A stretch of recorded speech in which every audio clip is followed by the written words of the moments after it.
All right, so the rest of this first module is going to be about units and measurement and the math involved with chemistry. Okay, so there's two common systems of measurement. The English system is the one that we use in normal everyday life in America.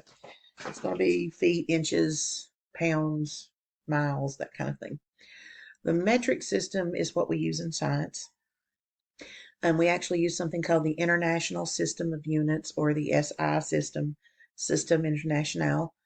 It's based on the metric system. And so you have the base units here for the metric system. We'll talk about as we move through different types of measurements, what units we typically use. Okay.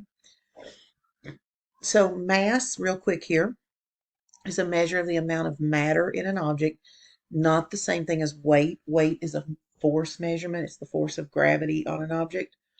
And so when we talk about mass, we are talking about grams and the variations of grams in the metric system.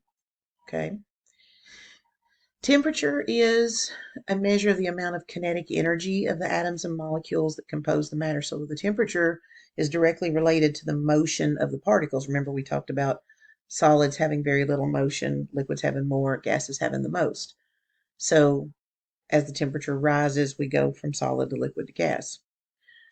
There's three main types of scales for temperature measurement. Fahrenheit is the one that we use in our everyday lives. Okay, so if it's going to be 80 degrees today, that's 80 degrees Fahrenheit. Celsius is what we use to measure in the lab. So our thermometers will all be Celsius thermometers. And then Kelvin is called the absolute temperature scale. It's more specialized. We'll use it when we talk about gases mostly.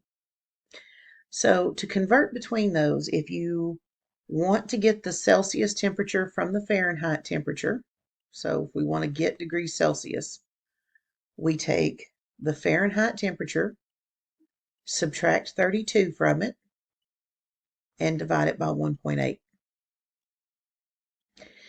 If you know the Celsius temperature and you want to calculate the Fahrenheit temperature, it's a rearrangement of that equation. It's 1.8 times the Celsius temperature, and then add 32 to it. And then Kelvin is directly related to Celsius. So we take the Celsius temperature and we add 273.15, or sometimes you'll see just 273. It depends on which book you're looking at. If you look at this graphic that I've put in here, it uses just an even 273. The other books, reference pages, things like that may use 273.15. So either one gets you the same thing. So let's take a look at a problem. This one talks about gallium. Gallium is a really cool substance that is a solid at room temperature, but it melts at 85.6 degrees Fahrenheit, which is lower than human body temperature. So that means if you hold it in your hand, it'll melt. So it asks us, okay, well, what is that temperature in Celsius and Kelvin? So we know the Fahrenheit temperature. We want the Celsius temperature. We're going to use this first equation up here. So we're going to take the Fahrenheit temperature, subtract 32 from it, and that's in parentheses, so we do that first, and then divide that answer by 1.8. So that's 29.8 degrees Celsius. And then Kelvin, we can get that from the Celsius temperature by taking the Celsius temperature and adding the 273.15. So it's 302.95 Kelvin. Now notice it's not degrees Kelvin, it's just Kelvin. That is an absolute scale. The Fahrenheit and Celsius scales are logarithmic, and so they're degrees. It's the degrees from a base point. Kelvin is an absolute temperature scale, so it's not degrees Kelvin. All right. Let's look at a really quick review of scientific notation because it's so important in chemistry. We deal with a lot of really big and really small numbers, and so you need an efficient way of writing those. Scientific notation is that way. So here's the generic format for scientific notation. It's going to be some number times 10 to some power. And I have some criteria here for these numbers and the exponents. That number out in front needs to be greater than or equal to 1, but less than 10. So between 1 and 9.99999. Okay? And B, the exponent, is the number of decimal moves to achieve this. So if the original number that we're trying to put into scientific notation is a large number, greater than 10, B is positive. And if the original number is less than 1, if it's a decimal number, then the exponent is negative. So let's look at a couple of examples again, real briefly. We have a couple of normal notation, standard notation numbers, and they want us to put it into scientific notation. So 0.00083. So we're going to take that decimal and we're going to move it until we get to the point we have a number between 1 and 10. So 8.3 times 10. This was a small number to start with. It was less than 1. So to the negative fourth, because we moved that decimal 4 times. Then we have this big number here. The decimal is understood to be at the end. So we got to move the decimal this way to get to a number between 1 and 10. And it's going to be 2.6. This was a really large number, so it's going to be a positive exponent. And I moved it 7 times, so it's 2.6 times 10 to the 7th.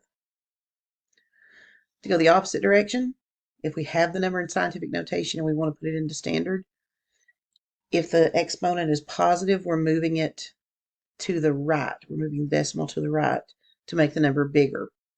So 4.1 times 10 to the 6th means we're moving it 2, 3, 4, 5, 6. And all those empty spaces are filled in with zeros. So we have 4,100,000. If it's a negative exponent, we're going to move the decimal to the left that many times to make it a smaller number. So this one's going to be 0.0925. Okay, so you can always have a calculator to use when you're doing the scientific notation calculations and stuff. It's really important to have these rules in your mind, though, just so you can know if you've entered it in the calculator right or not.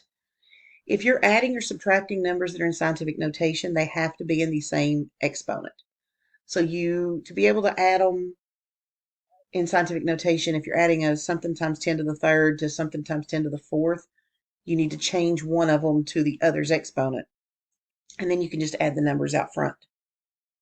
Same thing for subtraction. If you're multiplying scientific notation, which is more likely what we would be doing, so if you're multiplying scientific notation, add the exponents. If you're dividing scientific notation, subtract the exponents. Okay? So it's just a quick way of knowing if you did it right. Let's say we have 8 times 10 to the third divided by 2 times 10 to the fifth. You divide the numbers out front. 8 divided by 2 is 4. And then subtract the exponents. 3 minus 5 is negative 2. And so it's a quick way of knowing if you've put it in the calculator right or not. If you don't know how to use your calculator for appropriate scientific notation, now's the time to figure it out. Ask for help, either from another student or from me or from the internet. But make sure you know how to use your calculator effectively for scientific notation.